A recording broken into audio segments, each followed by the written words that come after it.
Welcome back to Bell Basics. Last week we worked on accidentals and whole steps and half steps and getting a feel of where we're going to be going with this series. This time we're going to be looking at the staff and looking at major key signatures and how to determine the key from that, because that's an important step. So last week we worked with our scales and deriving our key signature from the key itself.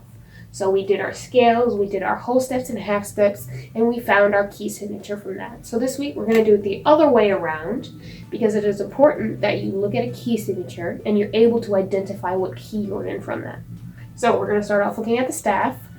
Remember, we have 5 lines and 4 spaces. We're in treble clef, meaning doing things on the bells and not percussion, not regular drumming stuff. This is also called a G clef because it starts, and we have E, G. It starts on the G. You start on the G line, wind around, up, and back down. It's important that you draw it starting at G and going the correct way, coming straight down so that it looks appropriate. We should know that our middle C starts on the first ledger line. So we have C, D, E, F, G, A, B, C, D, and so on. Like I said, for this week, our goal is to look at a key signature and determine what key we're in. So if we are giving a different combination of flats or a different combination of sharps, we're going to derive our major key from that. So first off, we're going to start with our order of letters. There is an important order of letters that we have to remember for this. So if we are looking at a flat major key signature like B flat, E flat, D flat, A flat, we are going to have the order B, E, A, D, G, C, F. So this is our order of flats that appear on the staff. So I have my mini staff in the corner right here. We would start with our B in the middle, B, E, A, and you keep adding on the flat as you move to a new key signature. So if you see up here on my mini staff, we have 3 flats, and it will stay in this order. So we have B, E, and A on our staff. B, E, and A. So this shows the amount of flats we have. If we go in the opposite direction, we start with F, C, G, D, A, E, and B. This determines our amount of sharps.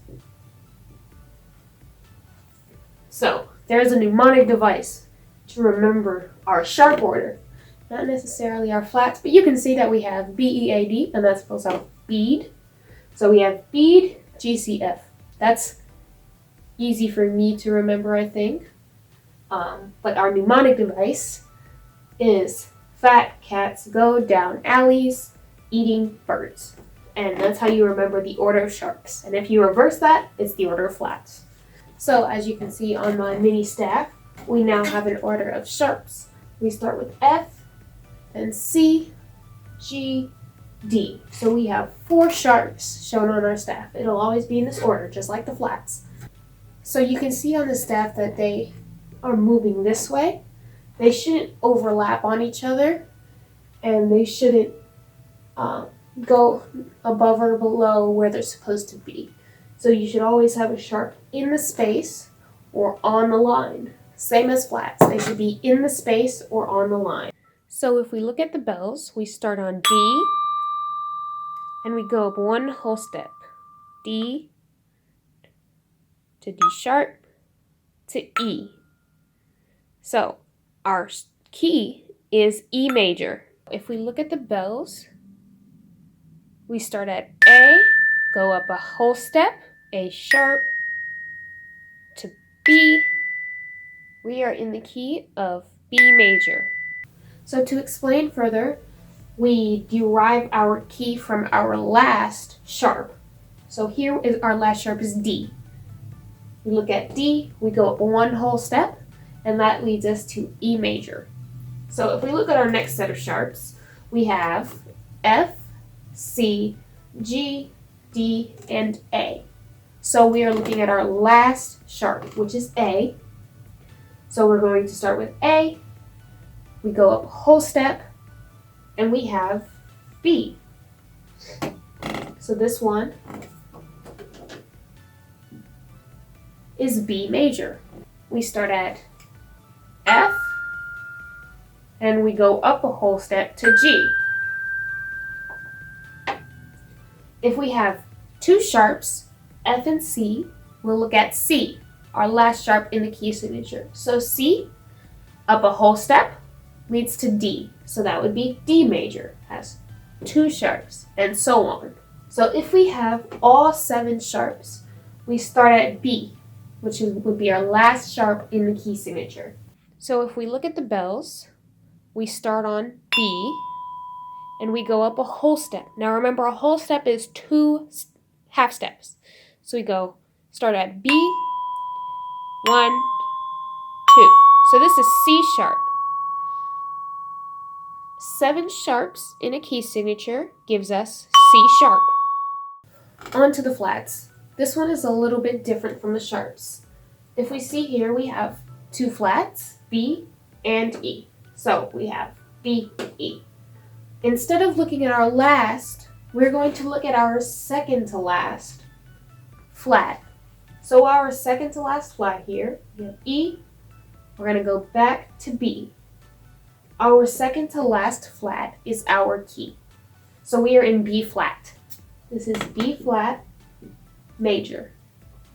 Here we have 6 flats, B, E, A, D, G, C, just like the order. So we won't look at C, because that's our last one. We will look at our second to last note, which is G. So 6 flats gives us G flat major.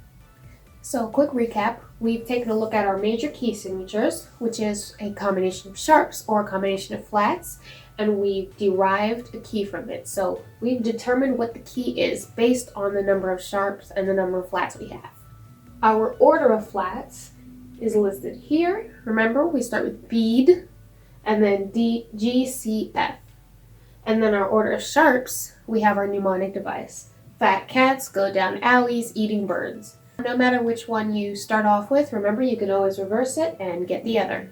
So remember, you look at the amount of flats or sharps that you have. We have 4 here, so we have B, E, A, D. For flats, you look at the second to last letter. So this is A flat major. Here we have 2 sharps, F, C. For sharps, remember we take a look at our last letter, which in this case is C, and we go up a whole step. So this is D major. Check in the description. There's a link for you to practice your key signatures. It's a great website. I love to use it, and you get to practice all sorts of elements of music. So next week we will continue our endeavors in the basics. I'll see you then. Remember to like, comment, subscribe, turn your bell on, and I will see you guys in the next video. Bye-bye.